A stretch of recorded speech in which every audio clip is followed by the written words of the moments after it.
Ang pagkamatay ni Eishu Retsu o ni Kaio Retsu, yan ang pag-uusapan natin sa video ng ito. At bago tayo magsimula, ipindutin mo muna ang like at subscribe button para na rin sa pagsuporta sa ating munting channel. At tara, simulan na natin. Kaio Retsu, ang karakter na ito ay masasabi kong isa sa mga favorite character natin dito sa anime series na Baki. Dahil nga kung wala nga ang karakter na ito ay siguradong patay na ang ating bida na si Baki Hanma. Kung saan ito nga ang tumulong dito kay Baki para nga gumaling ito sa mga natamo niya nga ang mga lason. At marami na nga rin itong napatunayan, katulad na lang ng pagtalo niya nga sa isa sa mga dangerous na kriminal dito sa mundo ng Baki. Kung saan pinatikim niya nga ng talo etong si Hector. At ipinakita niya nga rin sa atin etong kanyang battle IQ, kung saan sobrang taas nga dahil nga alam niya naman talaga o na-analyze niya etong kalaban niya, katulad na lang ng laban niya nga dito kay Pickle. Kung saan alam niya talaga kung paano counterin etong si Pickle. Sadyang bumagsak lang ang kanyang mental health dito sa kalagitnaan ng laban nila. Dahil nga etong si Pickle ay kakaiba talaga ang mga pinaggagawa at hindi talaga pangkaraniwang tao. At during nga rin laban neto ni Pickle at Baki ay si Kaio Retsu nga ang nag-explain sa atin ng ating mga hindi naiintindihan sa laban neto ni Pickle at Baki. At marami na nga rin napatunayan etong si Kaio Retsu, kaya nga malaki ang respeto ko sa karakter na to. Nakakalungkot lang isipin na namatay na nga ang karakter na to dito sa manga. Spoiler alert mga idol. At tara, simulan na natin dito sa chapter 52. Ang chapter na to ay may pamagat na shuriken. Nagsimula nga ang chapter nang magtapat nga etong si Kaio Retsu at etong si Musashi Miyamoto.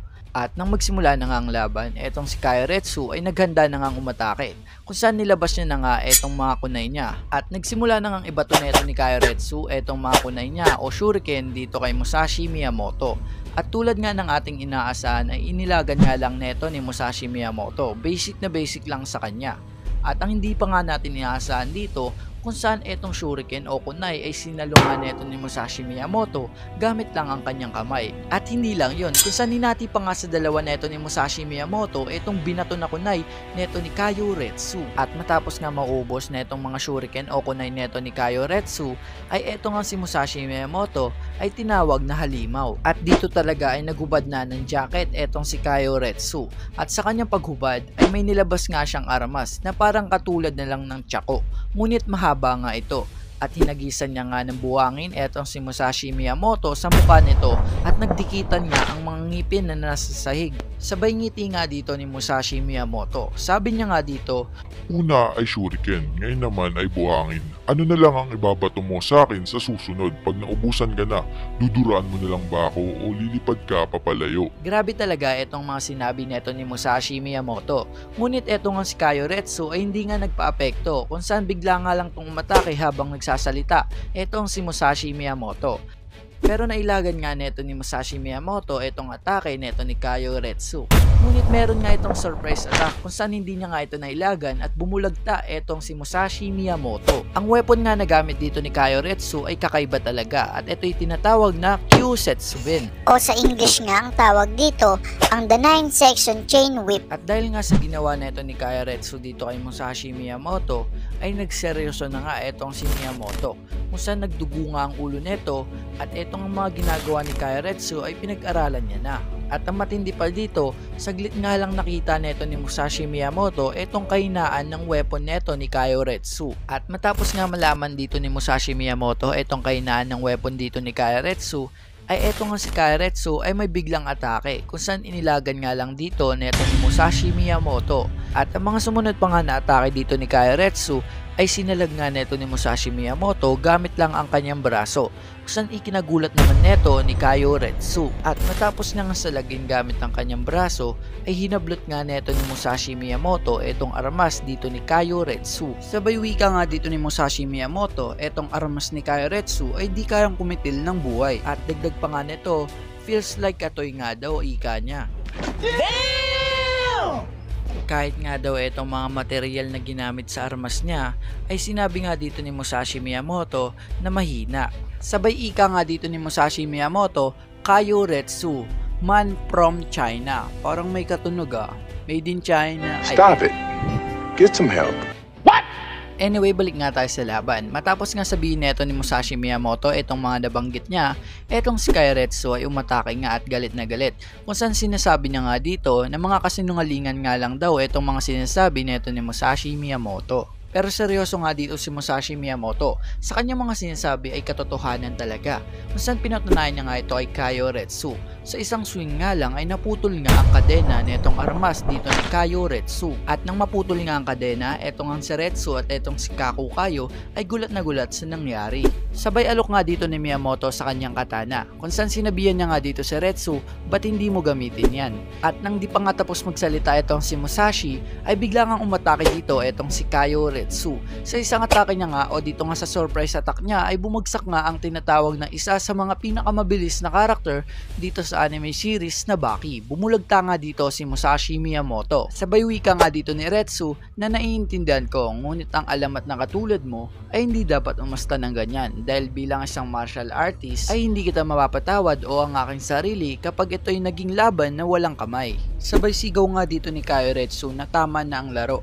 At ito namang si Musashi Miyamoto ay papatayo pa lang, at sabi nga dito ni Musashi Miyamoto na ayun na lang daw ang chance neto ni Kaioretsu para manalo. At biglang nga sumigaw dito si Musashi Miyamoto, kung saan sinabi niya nga dito na bibigyan kita ng magandang katapusan, Kaioretsu. At matapos nga masabi yun ni Musashi Miyamoto, etong buong crowd sa arena ay nagsitawanan at ikinukumpara pa nga siya sa kanyang rival na si Kojiro Sasaki. At eto namang si Musashi Miyamoto ay parang naging awkward, kumbaga napapaisip nga siya kung meron pang meaning etong kanyang mga nasabi. Sabay sagot nga dito ni Kaioretsu na pretty famous nga daw ang kanyang sinabi. At matapos nga ang awkward moment na nangyari dito kay Musashi Miyamoto at Kaio, ay nagsimula na nga silang naglaban. At katulad nga kanina, ito pa rin si Kaioretsu ang unang umatake dito sa kanilang dalawa.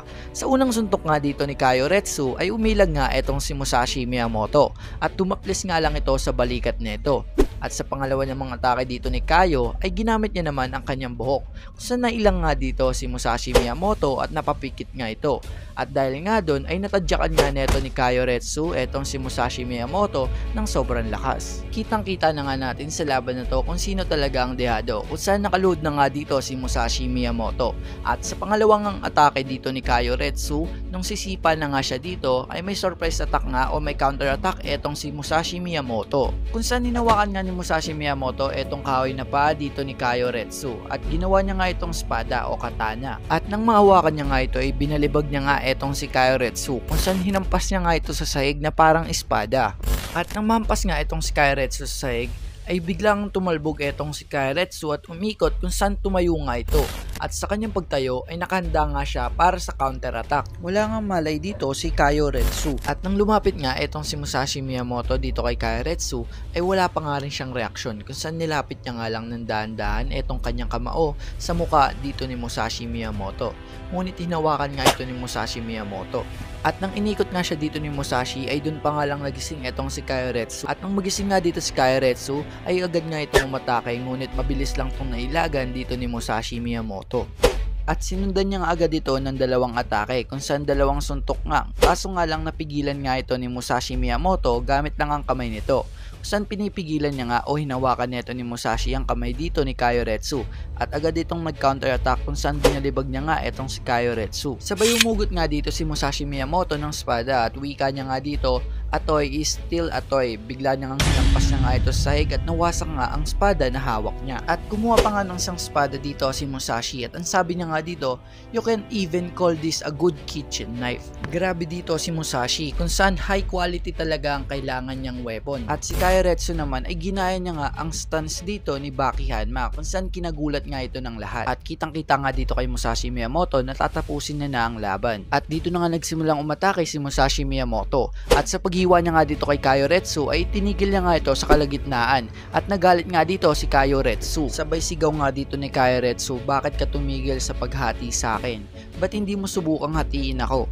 Ayun ang mga hamon o mga sinabi dito ni Kaioretsu. Sabay sigaw nga dito ni Kaioretsu na patanong na mababa ba ang tingin mo sa akin? At dun nga napahanga etong si Musashi Miyamoto. At wika niya nga dito, "A true warrior." At matapos nga sabihin niyo ni Kaioretsu ay etong si Musashi Miyamoto ay tinuluyan na siya, kung saan hiniwa na nga siya dito. Ngunit plano pala yun ni Kaioretsu, kung saan meron nga siyang counter attack na nakahanda. At yun nga ay technique neto ni Baki. Nakapag counter attack nga dito si Kaioretsu at ito namang si Musashi Miyamoto ay bagsak nga sa sipa dito ni Kaioretsu. Duguan pa nga ang ulo dito ni Musashi Miyamoto at nabaliktad na nga ang laban. At dahil nga sa ginawa na yun ni Kairetsu, lahat nga ay napahanga niya, maski nga ang ating bida na si Baki Hanma ay nagulat sa ginawa nito. At kitang-kita na nga natin dito na dehado na talaga etong si Musashi Miyamoto dahil nga nakadapa na ito at duguan na ang kanyang muka. Ngunit may pinaplano pala etong si Musashi Miyamoto. Dahil nga nang tatapusin na nga siya dito ni Kairetsu, may counter-attack pala na tinatago etong si Musashi Miyamoto kung saan itinali niya nga etong si Kairetsu o binuhol niya nga ito at tinatawag niya nga daw yung technique na binding technique. Ang binding technique nga daw ay pipigilan ka sa mga pwede mong galaw. At dito nga kinuha na neto ni Musashi Miyamoto ang kanyang katana at kala nga ng lahat ay tapos na nga ang laban dito ni Musashi at ni Kairetsu. Ngunit eto nga si Kairetsu ay hindi niya nga tinatanggap ang pagkatalo na yon, kung saan tatanggapin niya lang ang pagkatalo kapag nahiwa na nga siya dito ni Musashi Miyamoto. Kung saan hiwain niya na o tatapusin niya na dapat ang laban. Ngunit iba nga ang hiniwa niya, hindi nga etong si Kairetsu kundi ang mga nakatali lang dito. At agad nang humarap dito si Kairetsu at sa kanyang pagharap ay nakabuelo na nga etong si Musashi Miyamoto at nakahanda na ngang hatiin etong si Kairetsu. At eto namang si Kairetsu ay ginamit niya nga dito ang Shaori na nagligtas sa kanya dito nung unang atake ni Musashi Miyamoto. At tinulak nga siya dito ni Musashi Miyamoto. At kita nga natin dito na naputol na nga etong nakakabit sa paa ni Kairetsu. Nakatayo pa naman etong si Kairetsu, ngunit maya-maya lang ay sumirit na nga ang dugo sa buong muka at katawan neto ni Kairetsu. At ikinagulat naman neto ni Musashi Miyamoto na buhay pa nga etong si Kairetsu. At sabay hamon nga ni Kairetsu dito kay Musashi Miyamoto na isa pa nga daw at this time ay parang may stance na nga siyang ginawa at yun nga ay may pagkakahawig nga dito sa atake o sa stance neto ni Pickle. At sinasabi nga dito ang stance na to ay wala na nga makakapantay sa bilis neto. At nang atake na nga dito si Kairetsu ay sinalo niya nga etong katana neto ni Musashi Miyamoto gamit ang kanyang kamao. At dahil nga doon ay napigilan niya nga etong katana neto ni Musashi Miyamoto kung saan ikinagulat naman neto ni Musashi. Sabay sabi nga dito ni Kairetsu na nahuli kita Musashi. At dito na nga nagamit ni Musashi Miyamoto ang tunay niya na bilis kung saan hinagis niya nga etong si Kairetsu. At sa kanyang paghagis ay hiniwa niya nga ito gamit ang kanyang katana. At biglang may naalala dito si Kairetsu kung saan nagtatanong nga siya about dito sa mga weapon kung matatapos nga ba ang lahat kapag naputol ka na. At lahat nga ng katanungan niya ay nasagot nga sa dulo ng kanyang buhay.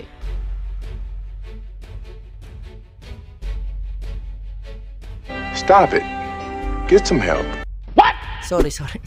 Hanggang dito na lang ating video. Kung gusto mo magpa-shoutout, mag-comment ka lang sa baba ng ating video. At hanggang dito na lang. Maraming salamat sa panonood. Rest and peace sa ating dalawang legend na namatay na si Kairetsu at etong si Gojo Satoru. Peace out mga idol. Mag-iingat kayo.